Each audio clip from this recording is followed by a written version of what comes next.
Le bilan 2025 ou 2025, le bilan, on est en année 9. Alors qu'est-ce qui va se passer en 2025? C'est la grande question. Alors non, je ne suis pas médium,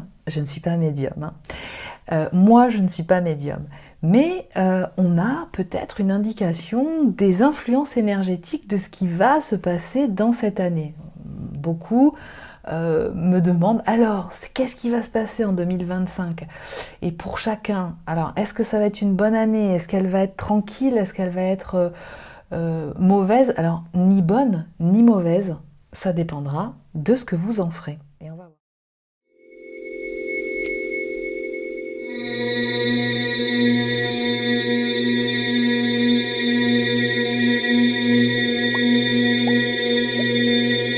Alors déjà, avant de commencer, je vous informe du prochain événement, d'un atelier que je vais vous proposer dimanche prochain, le 26 janvier à 17h sur Zoom. Donc tout le monde se voit, on est en petit groupe, petit comité, entre nous. Et je vous propose, comme ce format, il vous plaît bien, et puis par rapport aussi à comment on se sent en ce moment, on est début janvier, les fêtes sont terminées, voilà, on a la sensation d'être un petit peu sous la couette, à se poser plein de questions, à voir le futur en noir, voilà, ou ne pas y voir très clair les choses. Donc c'est un format qui vous plaît. Et là, je voulais vous le reproposer encore une fois.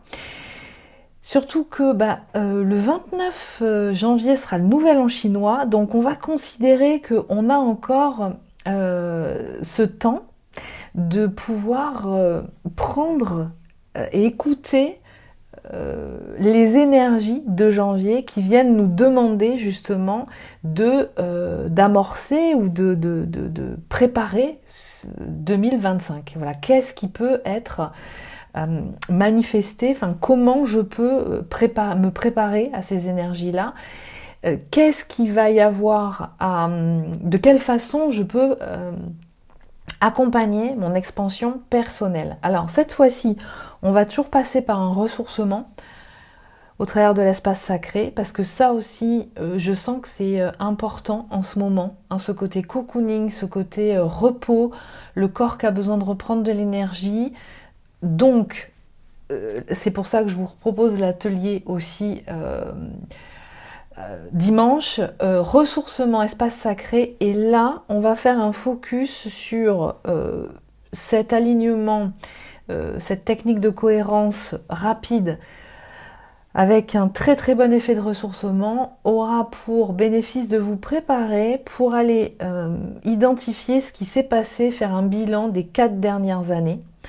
Parce que 2025, c'est l'année du bilan et de pouvoir faire un tri et de voir un petit peu ce qui est concluant, ce qu'on a commencé à mettre en place qui fonctionne bien, qui est bien concordant, et puis les choses, les relations, une activité, une autre encore, un lieu de vie, peu importe, qui n'ont pas été satisfaisants pour moi. Alors peut-être que ça s'est révélé en 2024 aussi, hein. Donc voilà, on va aller voir ça. Est-ce que je suis satisfait ou satisfaite de ce que j'ai accompli jusqu'à présent? Oui ou non. Et c'est un peu en fonction de ça que ça donne des orientations sur ce que je vais garder. Je vais peut-être avoir déjà développé un certain nombre de choses que je vais pouvoir continuer à développer, même si on est en année 9. Et d'autres qui seront vraiment, et l'année 9 va servir à ça, la possibilité de prendre le temps de défricher, de préparer le terrain justement pour ensuite le nouveau cycle qui va arriver en 2026. Alors ça paraît loin, hein, 2026, parce qu'on est en janvier 2025, mais je peux vous assurer que ça va arriver très vite et que ce qui se passe en année 9 va vraiment, en fonction de là où vous en êtes, contribuer justement à ce qui va se passer, à préparer le terrain pour que vous soyez vraiment à votre place dans ce qui va arriver. Alors, donc, atelier dimanche 26 janvier à 17h. Je sais que vous aimez bien ce jour et cette heure aussi. Ça nous permet de nous retrouver, de finir le week-end et d'aller au lit en se sentant bien cocooné, bien relaxé, etc. Voilà, donc Si vous voulez nous retrouver, eh bien, ce sera avec grand plaisir. Vous pouvez vous inscrire vous avez toutes les informations en barre d'infos. Ok. Alors, pour faire un point un petit peu sur cette année 2025, ce qu'elle amène, la proposition de faire un bilan, la conscientisation de où on en est exactement. Ce qui est intéressant, ce qui va être important, c'est de voir un petit peu d'où on sort. Qu'est-ce que cette année 2024 ? Alors l'année 2024, c'est une année 8. Qu'est-ce que ça signifie ? Sortir des énergies d'une année 8, ça veut dire avoir vécu, en fait, des énergies, avoir été emmenées, portées, traversées par des énergies de combativité. Alors, les énergies d'une année sont très importantes, on en ressent l'impact à tous les niveaux, individuellement, mais par-dessus ça, eh bien, effectivement, en numérologie, par exemple, vous allez avoir intérêt aussi à voir en quelle année personnelle vous êtes, c'est-à-dire quel chiffre personnel est dans l'année en question, parce que c'est ce qui va vous donner un peu l'indication de ce qui va être touché ou d'un challenge prioritaire sur une année. Voilà. Donc, année 2024, année 8, énergie de combativité présente. De combativité dans le sens de... Alors, effectivement, de par l'actualité, on le voit, ce qui s'est passé, qui a été explosif, ce qui s'est manifesté de façon très intense, parce que l'année 8, c'est une énergie de prendre sa place, de se positionner.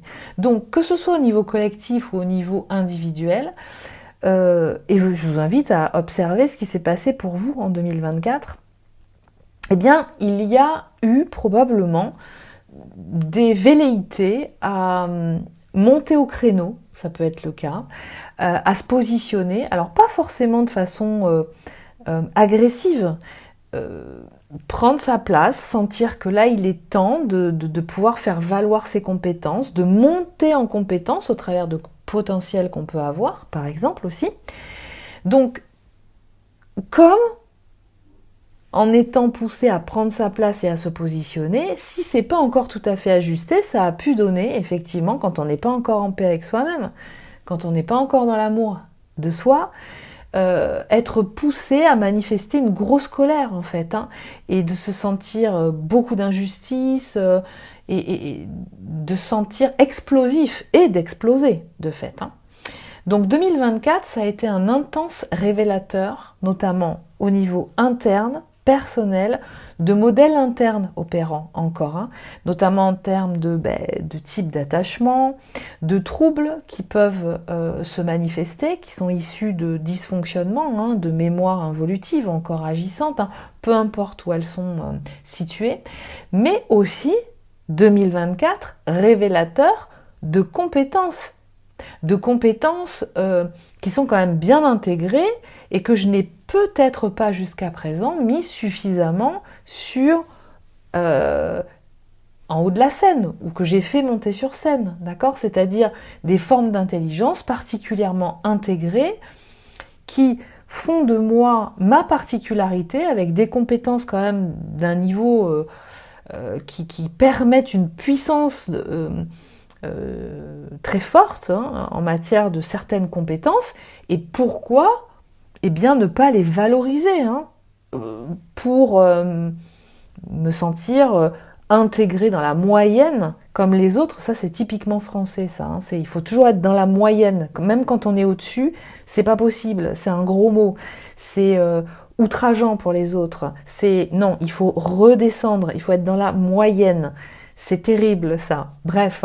Donc, est-ce que ces formes d'intelligence intégrée, là, en fait, elles demandent à être valorisées. Donc, ça peut être un révélateur de ces formes d'intelligence que j'identifie comme étant vraiment différentes de celles de la plupart des gens autour de moi, par exemple. D'accord ? Donc, 2024, année 8, ça va pousser à prendre sa place. Donc si on n'est pas prêt, ou si on a peur, ou si effectivement ça peut être un peu violent, hein. C'est d'un seul coup, ça peut être les groupes dans lesquels on était, ou les personnes qu'on voyait, c'est plus possible de continuer avec, parce que c'est pas aligné.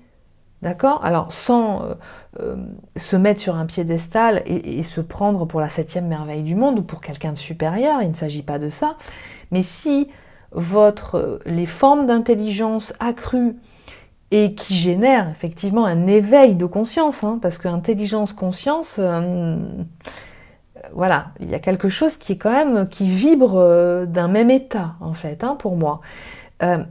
Dans ces cas-là, si je suis obligée de descendre d'un cran pour m'adapter au discours, pour continuer de rester en contact avec certaines personnes, alors que ça ne me nourrit pas, ça ne m'éveille pas, ça ne me fait pas monter, ça ne me challenge pas aussi, et en même temps aussi que je, moi-même, apporte quelque chose d'abondant à l'autre ou aux autres au travers des discussions et des sujets que j'amène, en fait, on n'évolue pas. Là, pour le coup, il y a une stagnation, voire une involution. Donc, 2024, ça a pu amener ça.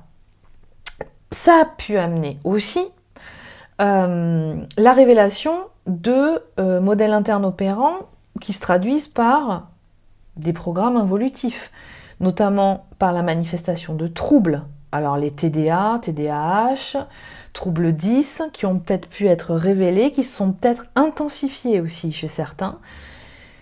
Tout un tas de comportements inadaptés, de dysfonctionnalités, hein, au travers des styles d'attachement plutôt insécures, entre autres choses, à la fois révélateurs de dysfonctionnalités de moi à moi, c'est-à-dire dans le rapport et la perception et la sensibilité que j'ai de moi, de moi-même, mais aussi au niveau relationnel, où j'en suis. Donc 2024, année 8, année éprouvante, qui aura mis en avant et en révélation un certain nombre de choses qui étaient déjà agissantes en moi, mais là, ça m'éclate à la figure.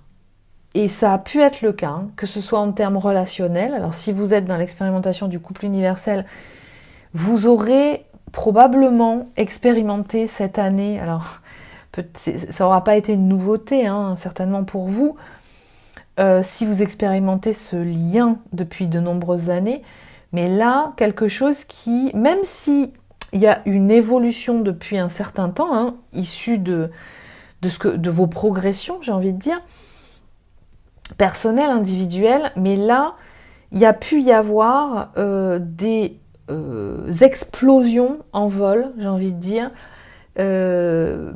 Donc séparation, distanciation, parce que, c'est pas une obligation, hein, attention, hein, je suis pas en train de vous dire que tout le monde vit ça, mais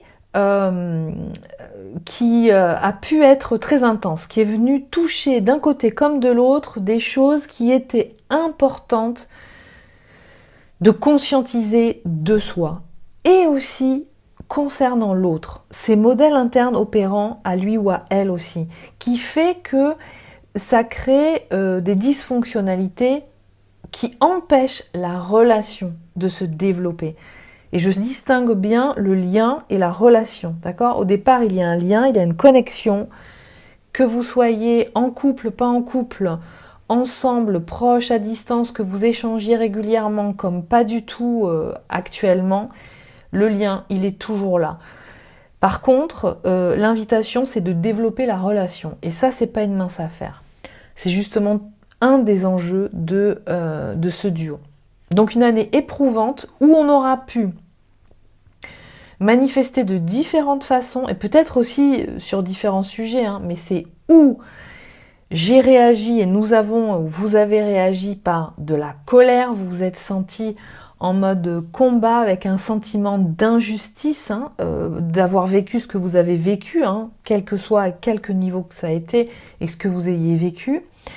Ou alors, vous avez surfé sur ce qui est arrivé en 2024 en sortant de là avec beaucoup plus de panache et avec l'envie de révolutionner le truc. C'est-à-dire, si, alors je vous donne un exemple concret, au travers de ce lien, à un moment donné, il y a quelque chose qui explose à nouveau, Vous avez pu en 2024, peut-être, même si ça n'est pas la première distanciation ou la première rupture, par exemple, je vous donne ce cas concret-là, mais c'est pas, tout le monde ne va pas avoir à vivre ça.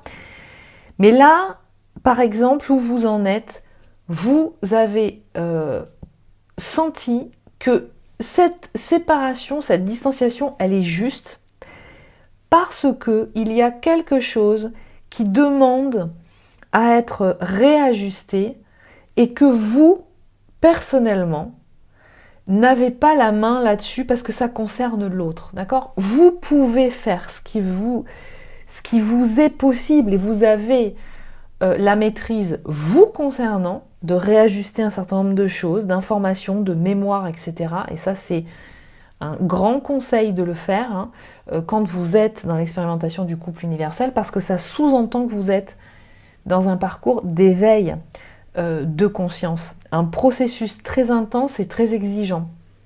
Donc c'est ce qui vous est demandé, accompagné bien sûr à un certain moment, mais c'est ce qui vous est demandé. Donc à partir du moment où vous avez entamé ce processus, que vous l'accompagnez, que vous vous faites accompagner dans ce processus, vous envoyez le résultat au travers de vous-même, vos comportements, vous voyez évoluer, les aspects de votre vie évoluer, ça ce sont des indicateurs. Et pour autant, vous souhaitez, parce que vous avez conscience de ce lien, faire en sorte que ça puisse se concrétiser dans la matière, se développer cette relation en fait.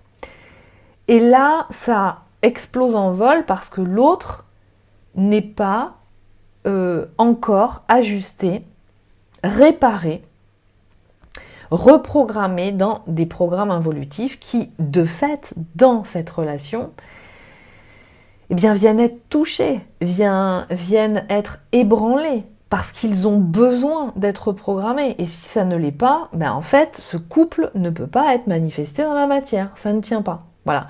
Donc, par exemple, vous aurez pu expérimenter ça. Donc, ça peut être, effectivement, à ce moment-là, vous réagissez avec panache, c'est-à-dire vous vous dites, non mais en fait, c'est juste parce que là, je ne peux pas continuer à encaisser un certain nombre de choses, d'un comportement en face, d'une façon d'être, de l'énergie qui est générée, qui n'est pas du tout agréable pour moi, qui me contraint, qui m'empêche, qui me censure, il faut que je me suradapte pour que l'autre n'explose pas ou ne se sente pas blessé.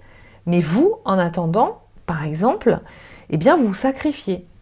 C'est à ça que ça revient.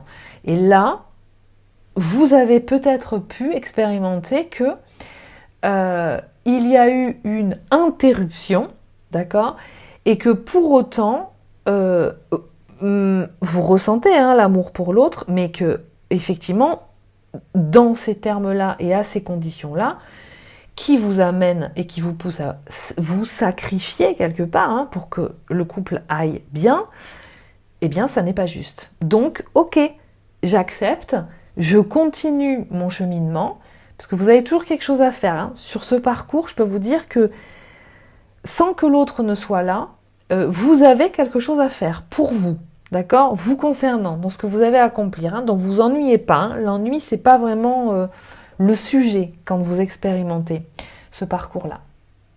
Donc par exemple, ou alors je me retrouve dans une situation où, par exemple, je suis licenciée de mon emploi. Alors ça ne m'arrange pas parce que financièrement parlant, effectivement, c'est quand même une source de revenus qui est quand même intéressante, importante, parce que faut remplir le frigo, il faut se mettre un toit sur la tête, etc., etc. Donc bien entendu, on ne vit pas d'amour et d'eau fraîche, mais c'est une opportunité qui vient me dire non mais en fait là, ce n'est plus possible que je continue dans ces conditions-là, c'est-à-dire dans cette société-là. Peut-être que ce que je fais comme activité me correspond, est vraiment concordant, mais ce n'est pas dans l'enceinte de cette entreprise que ça me correspond. Ou alors, ce n'est plus cette activité-là qui me correspond. Il est temps que je me prépare à changer d'activité pour venir à quelque chose dont j'ai toujours rêvé, mais que je n'ai jamais osé parce que mes parents ne m'ont pas poussé à ces études, parce que on m'a toujours dit que je n'arriverai jamais à gagner ma vie avec ça, etc., etc. Peu importe ce que c'est. Mais voyez comment il peut y avoir une autre réaction que de la colère et le sentiment d'injustice par rapport à une situation. C'est waouh, l'énergie, vous voyez, c'est comme quand on est en colère de quelque chose qui vient de nous arriver où on le sent comme injuste, effectivement. Mais waouh, on utilise l'énergie de cette émotion, de la colère, pour pouvoir manifester et s'engager dans un projet et préparer un projet qui est beaucoup plus concordant avec ce qu'on veut faire. Et le fait de changer d'activité, ça se prépare. Ça ne se fait pas comme ça du jour au lendemain. Donc, est-ce que j'ai surfé justement sur cette énergie du 8 quand même de prendre sa place et de se positionner avec une grande combativité comme quelque chose de... voilà, je surfe dessus et j'en fais quelque chose et je le construis. Voilà. Donc, l'année 2024, quelque chose quand même assez intense. Ok, donc, nous sortons à peine de 2024. 2025, me voilà. 2025, année 9. C'est une année universelle 9. Tout le monde, dans le monde entier, sur Terre en tout cas, est en année universelle 9. Une année 9, c'est une année de fin de cycle, d'accord? Donc c'est là pour préparer la suite. On peut quand même acter et faire un certain nombre de choses en année 9. Mais c'est une année qui permet de faire un bilan d'un cycle pour pouvoir justement repartir sur un autre qui sera 2026, on sera en année 1, sur des bases qui seront beaucoup plus ajustées concernant les expériences du passé. D'accord? Et ce que j'ai expérimenté, qui n'est pas concluant, certaines choses qui sont concluantes, qu'est-ce que je garde et qu'est-ce que je modifie, en fait, dans les habitudes. Donc ça va être ça, 2025. Ça va être une année de bilan. On a le temps pour faire le bilan, d'accord? Et ça peut se faire en plusieurs étapes, en même temps qu'il nous sera quand même possible de manifester un certain nombre de choses. Et qu'est-ce qui va se passer? On va préparer la suite, mais en 2025, on va en fait surfer, on va faire le point de ce qui aura été révélé de soi en 2024, et puis on va prendre les dernières années précédentes et ce qui aura permis justement de déjà mettre en place un certain nombre de choses. Qu'est-ce qui m'empêche d'être sur mon chemin, le chemin qui concorde à mon essence, à mon âme? C'est ça, en fait, le bilan de 2025. Qu'est-ce qui bénéficie et qu'est-ce qui empêche encore mon essence ou mon âme d'être sur son chemin? Voilà. Il va y avoir un focus là-dessus. Alors, issu de ce qui se sera révélé en 2024 de moi-même, et puis de l'autre ou des autres qui auront été de bons indicateurs importants, d'accord? J'ai besoin d'avoir ces informations, ces révélateurs pour faire ce bilan en 2025. Ça va me servir, ça va me préparer justement, ça va me permettre de manifester cette année 9 de 2025 d'une façon constructive, pour tranquillement commencer à rentrer ensuite en année 1 2026.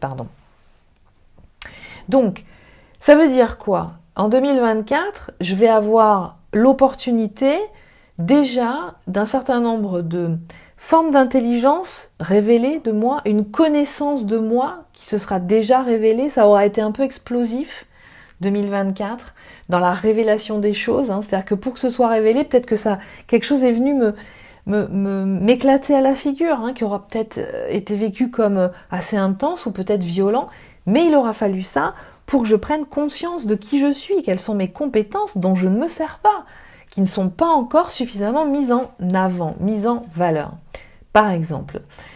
Donc, importance 2024 et 2025 va s'agir justement de pouvoir mettre ça en avant. Comment et qu'est-ce que je peux développer? Ça peut être un accompagnement aussi, hein, ça peut passer par un accompagnement pour justement développer, mettre en avant, me préparer à me mettre à ma place. Alors attention, c'est pas parce que vous identifiez vos compétences ou vos forces ou vos formes d'intelligence accrues que vous allez pouvoir tout de suite les manifester, d'accord? Ou à un niveau du potentiel, le niveau qui vous correspond, que vous avez sous le capot, comme dirait mon grand-père. Mais par contre, il va y avoir l'invitation de générer l'abondance à laquelle vous avez le droit. Et l'abondance à laquelle vous avez droit, pour la générer, pour la manifester, ben, il vous faut intégrer et développer les formes d'intelligence en potentiel. Donc, conscientiser celles qui sont accomplies et développer celles qui sont encore inaccomplies. Donc là, on vous permet, en 2025, en année 9, ben on nous permet justement de faire le point là-dessus s'il y a des choses qui ne sont pas encore tout à fait ajustées. Et je précise que les formes d'intelligence ou qui donnent accès à des champs de conscience, il est tout à fait possible de les faire évoluer à n'importe quel âge. Et en tout cas, c'est la volonté, ou en tout cas, comment dire, c'est une manifestation inhérente de l'âme que de continuer d'évoluer systématiquement. Donc, c'est ça le libre arbitre. Le libre arbitre ne serait-il pas là, justement, de faire évoluer ces formes d'intelligence. Donc là, on est dans l'éveil de conscience. Et là, l'éveil de conscience, 2025, ça va être... C'est très intense en fait, 2025 en termes d'énergie. C'est très concentré, c'est très exigeant. Ça va demander d'être très focus sur des objectifs qui sont vraiment très alignés à moi personnellement. C'est pas généraliste en fait, c'est vraiment au cas par cas, très important. Ce qui me correspond à moi ne correspond pas forcément à l'autre, même si c'est quelqu'un que j'aime, d'accord ? Il y a une énergie d'exigence et de précision. On rentre vraiment dans de la précision et de l'horlogerie fine. Le travail préparatoire pour rentrer sur un nouveau cycle, il est aussi important que d'entrer dans le nouveau cycle à part entière. Donc, éveil de conscience, ça sous-entend changement de perception, changement, évolution de croyance. Attention à ça. Quand vous êtes sur ce parcours d'éveil de conscience, quand vous êtes dans l'expérimentation du couple universel, si vous ne voyez pas vos croyances évoluer, votre perception évoluer, c'est qu'il y a un problème, c'est qu'il y a quelque chose qui n'est pas juste. Ou alors vous n'êtes pas dans ce processus d'éveil de conscience ou dans cette expérimentation de couple universel. Alors, ce qui est à noter, c'est que suite à 2024, là, et je le vois, je le note là, au travers des sessions, des séances, puis dans l'entourage aussi, on a, puis en moi aussi, on a besoin de repos, on sent une fatigue physique, parce que ça aura été quand même assez intense, 2024. On est plutôt dans une énergie yin là, c'est-à-dire un peu en mode, voilà, bon, hibernation en même temps, on est en plein hiver. Donc ça nous invite à qualifier aussi et à parler et à valoriser la dimension du corps et des conditions qualitatives pour que le corps se régénère.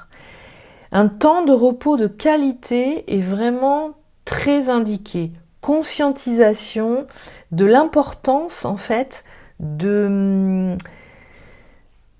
la conscience corporelle, c'est-à-dire de quoi mon corps a besoin. Il n'a pas du tout les mêmes conditions que l'âme, le corps. Il a besoin, il a des contraintes qui ne sont pas les mêmes que celles de l'âme. Et pour bien manifester son incarnation, et c'est pour ça que l'âme est là, bien manifester son incarnation, il est important d'intégrer les besoins, les nécessités inhérentes au véhicule terrestre à proprement parler, à son confort, à ses besoins. Et donc là, on nous amène en fait à ressentir de la fatigue, mais cette fatigue, elle peut être due à la fois à l'intensité de ce qui s'est passé au niveau énergétique aussi, et puis physique, qu'on aura vécu de 2024. Donc de prendre du repos, un temps de ressourcement, et que c'est important de le faire, et qu'en même temps, il est important aussi de manifester, de prendre l'habitude d'activités qualitatives pour le corps, qui le régénère. Alors ça peut être du yoga, ça peut être de la marche en nature, chaque jour par exemple, même quand il fait pas beau. Ça peut être des rituels de nettoyage du corps, par exemple de racler la langue le matin. Ça peut être voilà, tout un tas de rituels qui nettoient, qui purifient le corps, de prendre soin du corps, de le faire se reposer, de prendre des temps de pause, de jeu avec les gens qu'on aime, voilà, de pas être constamment, systématiquement dans le travail, par exemple, de faire des pauses, de pas être systématiquement dans sa tête, mais justement de faire descendre dans le corps, d'être à l'écoute. Pourquoi c'est important? Parce que de ce que j'ai observé, moi je trouve que plus on avance, là, ces derniers temps, 2024 peut-être aura été l'apothéose de ça, mais à mon avis, c'est ce qu'on a vécu en 2021-2022, 2020-2021, avec les confinements, qui ont activé, et puis depuis, beaucoup de troubles, qui ont intensifié, en fait, certains troubles chez certaines personnes, parce qu'il faut quand même dire que le confinement est psychologiquement parlant est pas du tout bienveillant et peut générer des troubles ou accentuer des troubles chez certaines personnes. Donc il faut faire très attention à ces conditions-là. Et du coup, on a évolué vers une société qui fonctionne au maximum en priorité avec une approche et une perception très conceptuelle et analytique.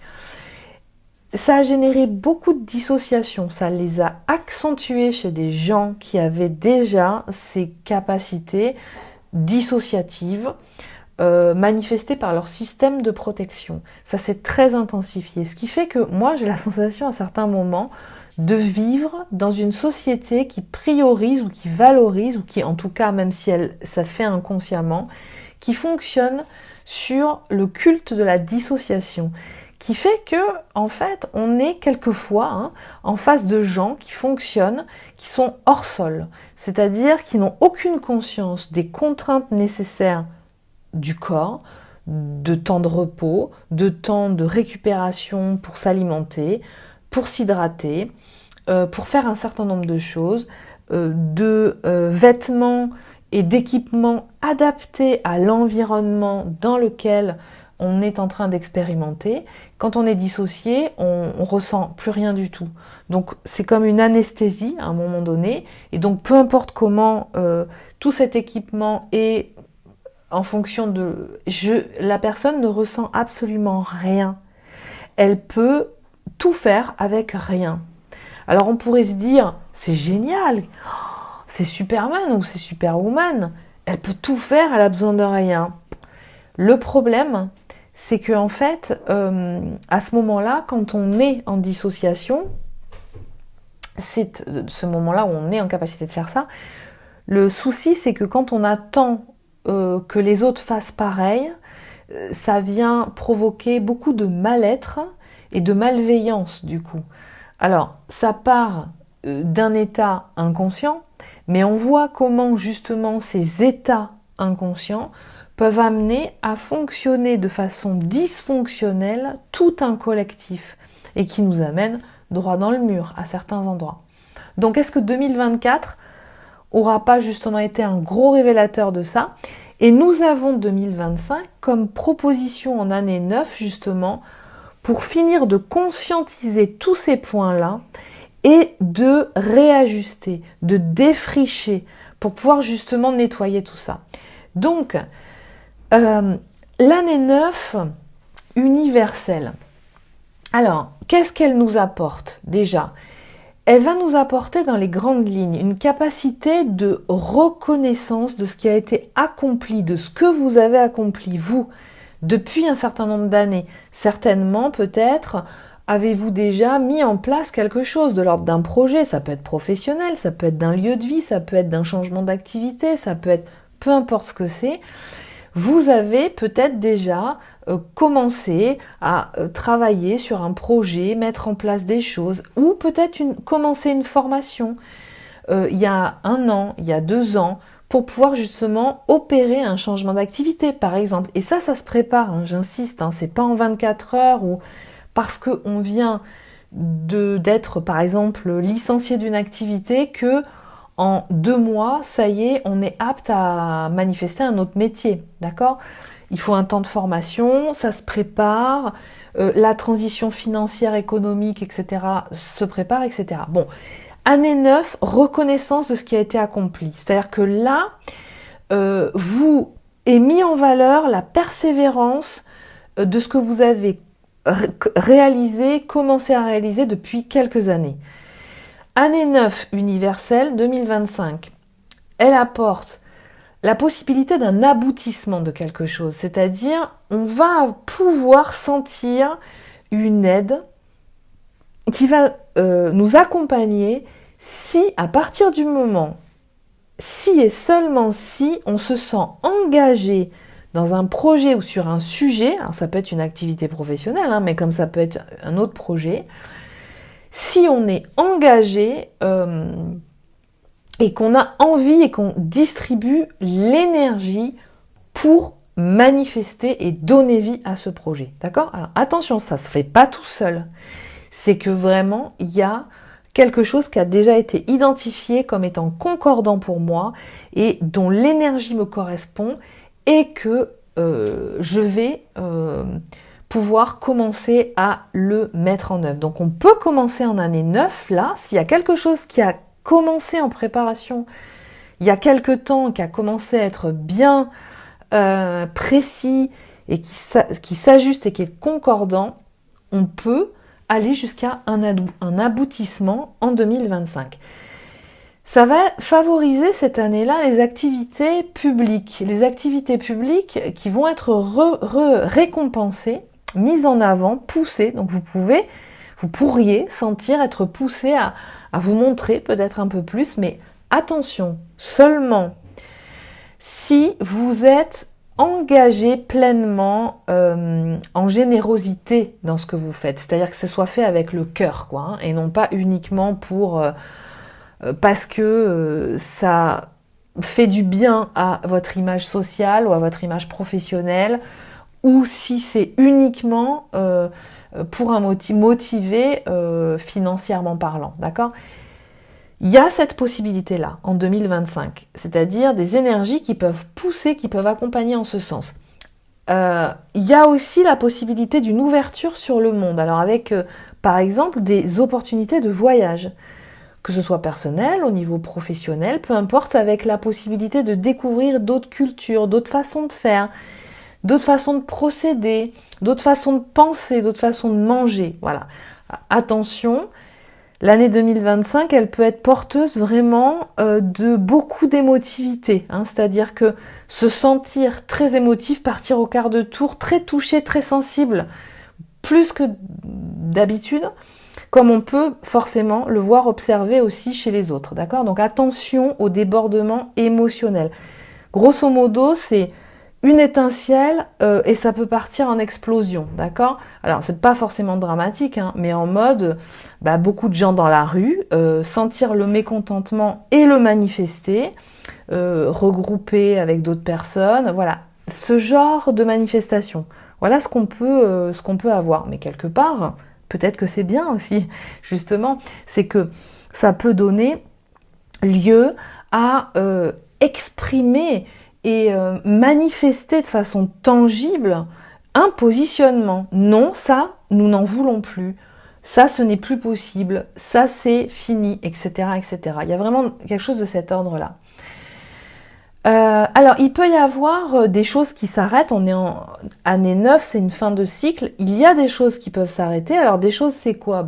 Ça peut être des activités, donc comme un travail, par exemple, ou autre chose, hein. Une habitude, d'accord? L'habitude de prendre l'apéro tous les soirs, par exemple.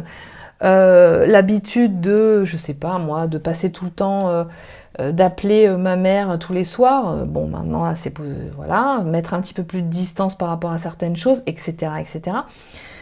Ou des relations qui s'arrêtent, d'accord?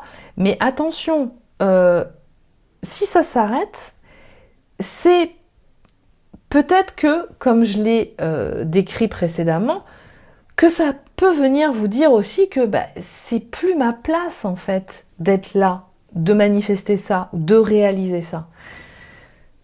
Donc les choses qui s'arrêtent, ça peut être ressenti comme la fin du monde, mais c'est peut-être complètement juste par rapport à ce que vous avez, le chemin vers lequel vous avez à aller. Alors peut-être que justement, dans ces cas-là, 2025 viendra ces énergies viendront justement vous porter pour finaliser, pour concrétiser justement, de vous dissocier, on va dire, de vous désassocier hein, d'une situation quand elle ne vous correspond plus. Alors, contrairement à ce qu'on peut-être on peut entendre ou ce qui peut être diffusé, c'est que, et dépendamment de là où on en est, hein, on peut commencer quelque chose hein, en année 9. Hein. C'est pas une année où il va rien se passer. Bien au contraire, elle va être très exigeante. Elle va nous demander vraiment d'être très précis et d'être, d'avoir bien senti, d'avoir bien identifié dans le détail ce qui demande à être ajusté pour être sur le chemin de ce qui nous correspond, indépendamment de ce que les autres font, je précise. Indépendamment de ce que les autres font. Pas de comparaison. Je ne regarde pas sur la copie du voisin pour savoir si c'est comme ça qu'il faut que je fasse ou pas. Attention. Donc on peut commencer quelque chose en année 9 et notamment ce qui peut déjà être commencé pour que en préparation d'une année 1 que va être 2026, eh bien c'est de préparer le terrain. Donc 2025 ça peut être aussi, ça va nous donner l'opportunité, s'il y a des choses qui ne sont pas abouties ou qui ne sont pas encore précisées, de préparer le terrain pour pouvoir engager quelque chose de plus clair à partir de l'année 1 ou d'ici fin 2025, d'accord? Mais préparer le terrain et défricher, c'est fondamental. Imaginez un chantier. Vous achetez un terrain, vous achetez une bâtisse ou vous héritez d'une bâtisse, d'accord? Qui est dans son jus, avec toutes ces mémoires de l'ancien, voilà, qui ne correspondent plus à mon énergie, qui ne correspondent pas à ce qui est concordant pour moi. Vous prenez ce bâti et cet endroit, qu'est-ce que vous commencez à faire? Mais vous commencez à nettoyer, c'est-à-dire j'enlève et je démonte tout ce qui n'a plus lieu d'être, tout ce qui est vieux. Je fais beaucoup d'allers-retours à la déchetterie. Ça, c'est vraiment un des trucs qu'on connaît hein, quand on rénove quelque chose, d'accord? Et je nettoie et j'emmène et je fais des allers-retours. Je commence par jeter des choses qui ne fonctionnent plus, des choses qui ne me sont plus utiles, des choses que je n'ai plus mis depuis longtemps, des choses qui sont trop vieilles pour être rénovées, etc., etc. Pareil pour le terrain, j'enlève les mauvaises herbes. Je crée de l'espace, je coupe, je débroussaille, je prépare le terrain pour que je puisse commencer à remettre des fondations saines et puis repartir sur quelque chose et monter le bâti jusqu'à mettre un toit dessus, hors d'eau, hors d'air, d'accord, pour pouvoir faire évoluer le projet. Mais si je n'ai pas préparé le terrain avant, si je ne prépare pas le chantier, je ne vais pas pouvoir construire quelque chose de façon qualitative par la suite. Donc préparer le terrain, préparer le chantier, si j'en suis là pour moi, eh bien ça va être ça. 2025. Voilà.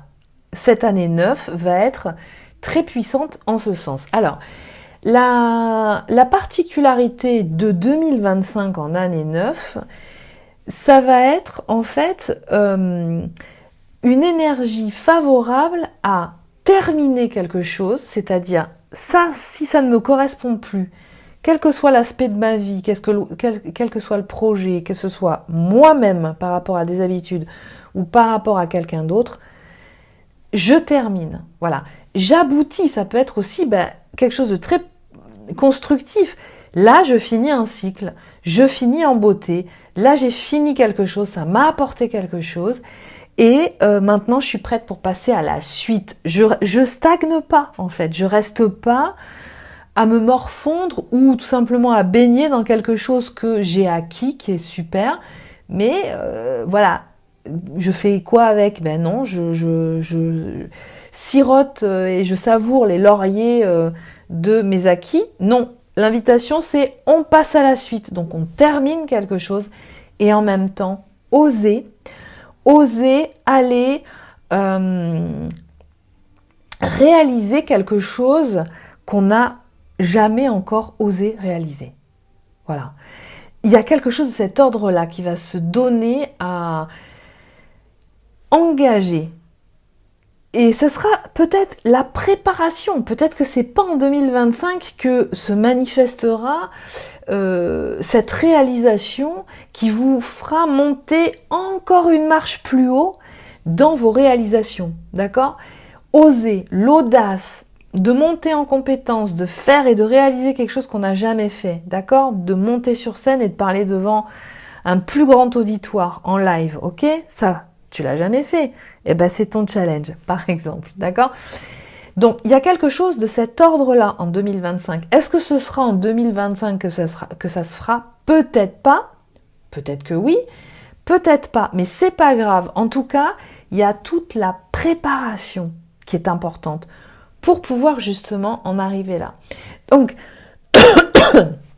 c'est ce que je vous propose pour le prochain atelier de dimanche 26 janvier, c'est justement de pouvoir préparer, alors de préparer la perception, les informations justement de ce bilan de l'année 2025. C'est-à-dire, qu'est-ce qui nous est important d'identifier pour pouvoir justement profiter de cette année 2025, c'est de faire un point pour le bilan qu'elle invite à faire, et de se retourner sur les 4 dernières années, 2021-2024, et puis de se poser la question si je suis satisfait ou non de ce que j'ai accompli dans ma vie. D'accord ? Alors il va y avoir des points qui vont être positifs, ou peut-être pas, d'autres négatifs, et suivant la réponse, et ben du coup, c'est là où je vais pouvoir voir ce que je vais être invitée dans les grandes lignes à ce qui va, on va dire, motiver mon année 2025.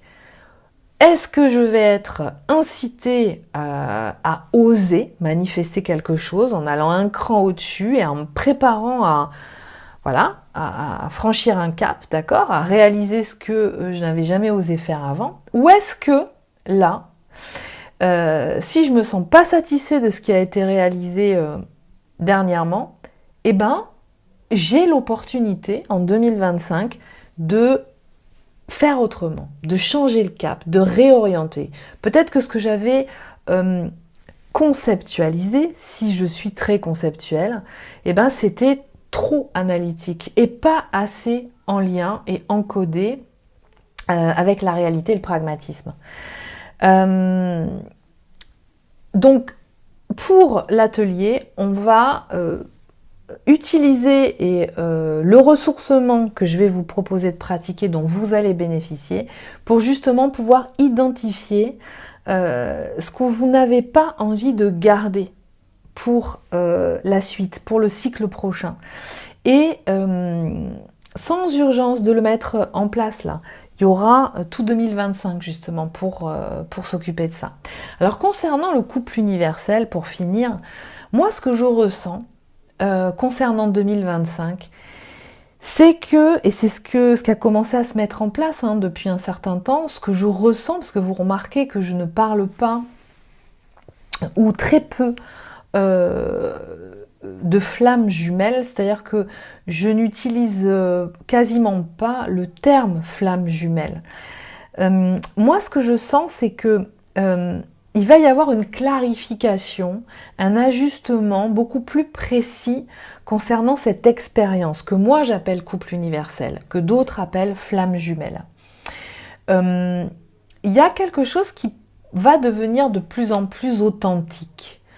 Ce que je ressens, c'est qu'il y a quelque chose qui est présent, qui a été tenté, et ce qui a été dans le passé n'est pas à jeter à la poubelle.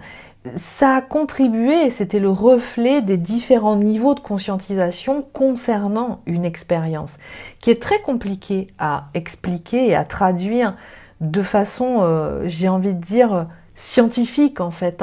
C'est un peu mon propos, mon approche. Mais parce que ce que je ressens, c'est qu'au travers du narratif de flammes jumelles, il y a quelque chose qui vient perdre et apporter de la confusion chez les gens. Et là, je sens que il va y avoir des choses qui vont s'affiner, se préciser, qui vont être moins dans un narratif ésotérique, mais qui, en tout cas je l'espère, parce que moi c'est vraiment comme ça, que je le ressens et que je l'ai toujours ressenti, d'une approche qui va venir beaucoup plus au concret, dans la réalité de ce que les gens vivent sur le terrain, sans se sentir happés par une perception qui est de l'ordre d'un imaginaire hors sol. Voilà. Ce que je sens, c'est qu'il peut y avoir de plus en plus de prise de conscience, de connaissance et de développement de soi en chacun. Alors ce que je constate moi là dernièrement, est-ce que c'est représentatif de la majeure partie des gens? Je ne sais pas, mais c'est qu'il y a alors encore une fois, prenez vraiment en fonction de la résonance que ça a en vous, ça ne veut pas dire que c'est généraliste. Mais ce que je ressens et ce que j'observe en consultation, c'est qu'il y a beaucoup de personnes en partance de prédominante conscience yang qui arrivent à un point où elles conscientisent leur dysfonctionnement qui manifeste à donner beaucoup, à se préoccuper et à être très présent et à accompagner, à donner beaucoup et à se préoccuper beaucoup pour l'autre dans l'expérience de ce couple universel, et que ça demande beaucoup d'énergie et que dans certains cas, alors particulièrement quand une prédominante consciente yang est premier ou première cheminante, par rapport à une prédominante subconscientine seconde cheminante, qui n'a plus de jus, qui a plus d'énergie à un moment donné et qui va conscientiser que il est important de laisser l'autre expérimenter ce qu'il a ou ce qu'elle a à expérimenter, et qui ne va plus venir solliciter, qui va laisser la possibilité, en conscience de certains troubles manifestés par l'autre, de façon beaucoup plus consciente de ce qui se passe chez l'autre et des modalités de son système de défense ou de protection, ne va plus aller comme Don Quichotte se battre contre des moulins.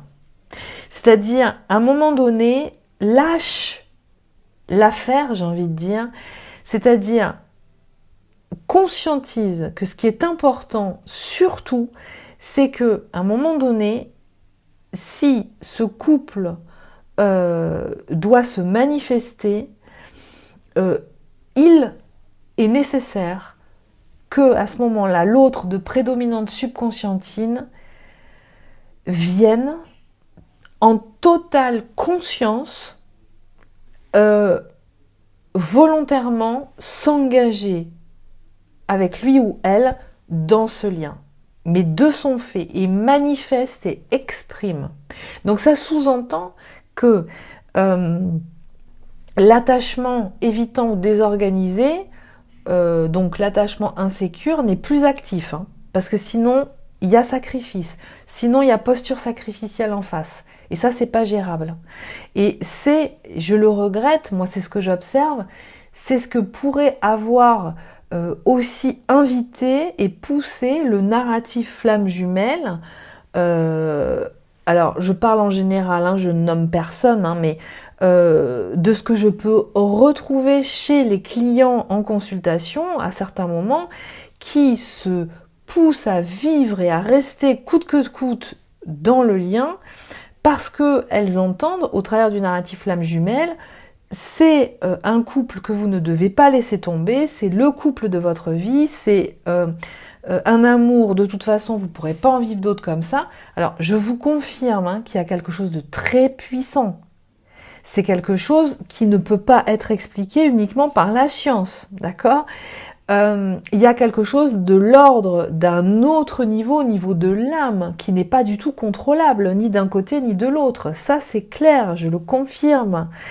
Simplement à écouter certaines informations qui poussent à vivre et à manifester coûte que coûte ce lien. Le problème, c'est que si ça n'est pas réalisé dans les bonnes conditions, ça peut être beaucoup plus destructeur qu'autre chose. Donc, en ce sens, les distanciations ou la séparation sont bénéfiques. Voilà. Donc là, des prédominantes subconscientes yang de départ, alors pas toutes, hein, mais de ce que j'ai pu observer là dernièrement, qui se positionnent en revenant vers elles et en se priorisant. Voilà, elles se priorisent. C'est elles qui sont au centre de leur vie. Et puis il y a des prédominantes subconscientines, toujours, qui arrivent, pas systématiquement toutes, mais encore un bon nombre, et qui se pensent de prédominantes conscientes yang, donc qui conscientisent vraiment qu'elles partent d'une prédominante subconscientine, donc qui conscientisent un certain nombre de modèles internes opérants dont elles n'avaient même pas l'idée. Donc c'est très positif tout ça. Moi ce que j'observe, c'est qu'il y a vraiment quelque chose de positif qui amène à se prioriser, à s'aimer, à développer l'amour de soi et à se mettre au centre de sa vie pour pouvoir justement accomplir son chemin et se donner tous les moyens d'être à sa place. À partir du moment où vous êtes aligné à ça, quand vous expérimentez le couple universel, l'autre, vous le retrouvez. Mais à ce moment-là, d'une façon complètement alignée. Voilà. Prenez bien soin de vous, je reviens vers vous pour une prochaine capsule. À très bientôt.